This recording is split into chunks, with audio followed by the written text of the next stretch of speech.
urgency, 5 games left, last home stand? I mean, I just think, you know, where we are now, it's the last 2 games, so I just hope that the crowds are out in full force tomorrow. Just hope that everyone is knocking down the doors to get into the building tomorrow night. That would be the perfect scenario for my world. If, you know, we're just turning people away because everyone just can't wait to get into Wells Fargo tomorrow at 7 p.m. Paul was a really tough cover, and he scored on the last game. What are your thoughts about just kind of how you have to manage him? I mean, I just think, you know, first of all, we got to get that crowd in there and just have just a massive turnout tomorrow. Students, anyone that ever thought that they might want to watch ASU play a basketball game, just please everyone show up tomorrow night. The second part of your question is Akpala is undoubtedly, you know, one of the premier players in the conference and very versatile player, and just does a lot of things well. Has got a great first step. You know, has improved a lot of things in his game. He's a very, you know, rapidly developing, you know, player, you know, in our league. Bobby, Lou, his defense has gotten a lot of attention all year. Do you think he has, I mean, is he worthy of being in consideration for all Pac-12 defense? I mean, has he been on that level, or is he still, I mean, has he just played well with that kind of essential play for in the future? I mean, first, Lou would really appreciate if just everyone came to the game tomorrow night. Like, if it was just so loud in there, and you know, again, just people just hanging from the rafters, just because there's just so many people at the game, and energy and enthusiasm to close out the last week of our season at home before we hit the road for 3 games. That would be, I know Lou would appreciate that, and then he'll try to be every bit of the defender that I know he's capable of being tomorrow night. But Lou has had a fantastic season, someone that we depend on, that we know that we could assign him to, you know, one of the better players within the scheme of how we want to defend, and that, you know, we can count on him just given everything he has, and he's got the physical tools because of his body and his athletic ability.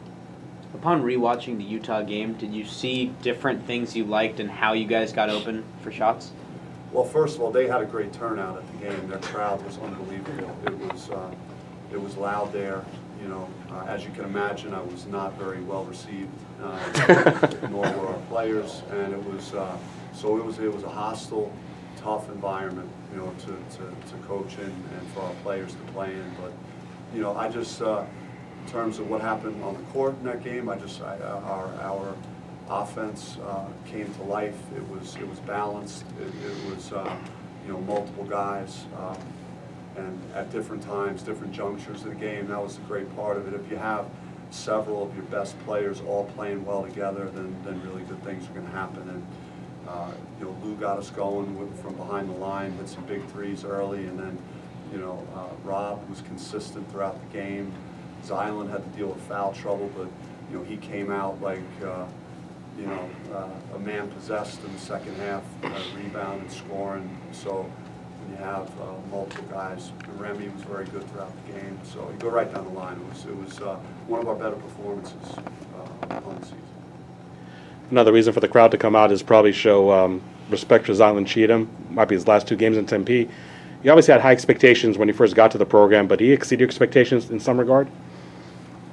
I had an idea of what Zylan would do, and he's a special kid, and you know, the way he works and shows up every day, and the impact he has on our practices with his personality, and then just saw him last year doing stuff that I know he's been wanting to do, just handling the basketball more, playing on the perimeter more, being in a decision-making role more, and how much that is, you know, just make him want to continue to get better. And but yeah, I mean, some of the games he's had have been unbelievable. I can't even think what our record would be if we didn't have you know, Zylan playing for us this year. And I'm just happy he's had the season that he was hoping for, and I know that he would love to see everyone just show up in full force and support him this week.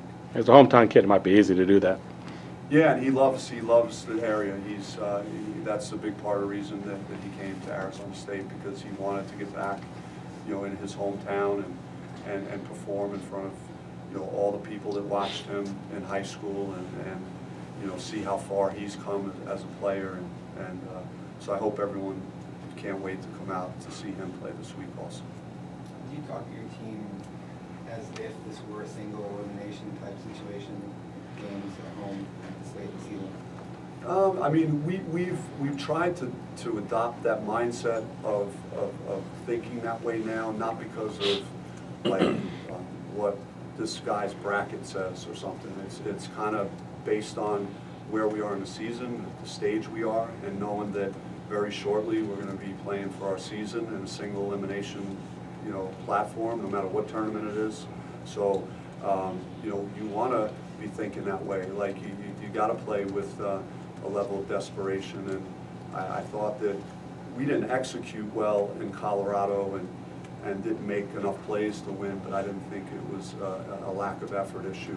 We had some breakdowns on defense in the second half and things that have happened, but since Washington State, we've kind of cleaned things up in that regard.